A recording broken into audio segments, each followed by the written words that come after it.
तर लाडक्या बहिणींनो, तुमच्यासाठी पुन्हा एकदा खुशखबर घेऊन आलेलो आहे। ज्या लाडकी बहिणीचे नोव्हेंबर आणि डिसेंबरचे हप्ते आलेले नाहीत त्यांच्यासाठी महत्त्वाची माहिती घेऊन आलेलो आहे। तर लाडक्या बहिणींनो, व्हिडिओ शेवटपर्यंत बघा आणि आपल्या चॅनलला सबस्क्राईब करा, कारण आपण असेच नवीन व्हिडिओ तुमच्यासाठी घेऊन येणार आहोत। कारण लाडक्या बहिणींनो, तुमचे पैसे कुठे अडकू नये असा आमचा प्रयत्न आहे।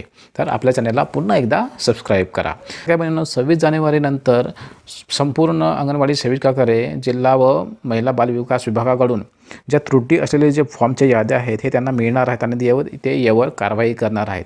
आता ज्या लाडक्या बहिणीचे नोव्हेंबर व डिसेंबरचे हप्ते आलेले नाहीत तर अशा लाडक्या बहिणींना एक फॉर्म दिला जाणार आहे आणि तो फॉर्म भरून सोबत कागदपत्रासहित अंगणवाडी सेविकाकडे तो सुपूर्द करायचा आहे। आता हा फॉर्म कोणता आहे तर हा फॉर्म आपण डिस्क्रिप्शनमध्ये तुम्हाला मी तो देणार आहे।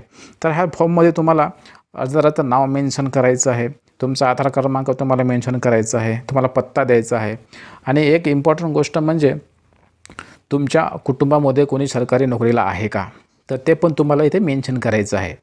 तसेच तुमच्या कुटुंबाचं उत्पन्न किती आहे, जर तुमचं कुटुंबाचं उत्पन्न हे 2.5 लाखाच्या वरती असेल तर तुम्हाला या योजनेचा तुम्हाला लाभ मिळणार नाही, तर हे पण इथे आपल्याला मेन्शन करायचं आहे। तसेच तुम्हाला मोबाईल नंबर पण तिथे द्यायचं आहे। तसेच अजून त्याला कागदपत्र काय काय लागतात तर तुमचं लाभार्थीचं आधार कार्ड तुम्हाला लागेल, तसंच लाभार्थ्याचा पतीचं किंवा वडिलांचं पण आधार कार्ड तिथे लागणार आहे। तसेच तुम्हाला टी सी म्हणजे कोणतं ट्रान्सफर सर्टिफिकेट किंवा तुमचा शाळा सोडीचा दाखला तुम्हाला लागणार आहे आणि राशन कार्ड लागणार आहे। तर अशा प्रकारची ही माहिती होती। आता जो फॉर्म आहे ह्या फॉर्मचा मी लिंक आपल्या डिस्क्रिप्शनमध्ये तुम्हाला मी देणार आहे।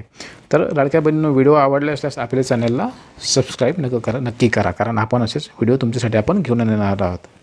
थँक्यू।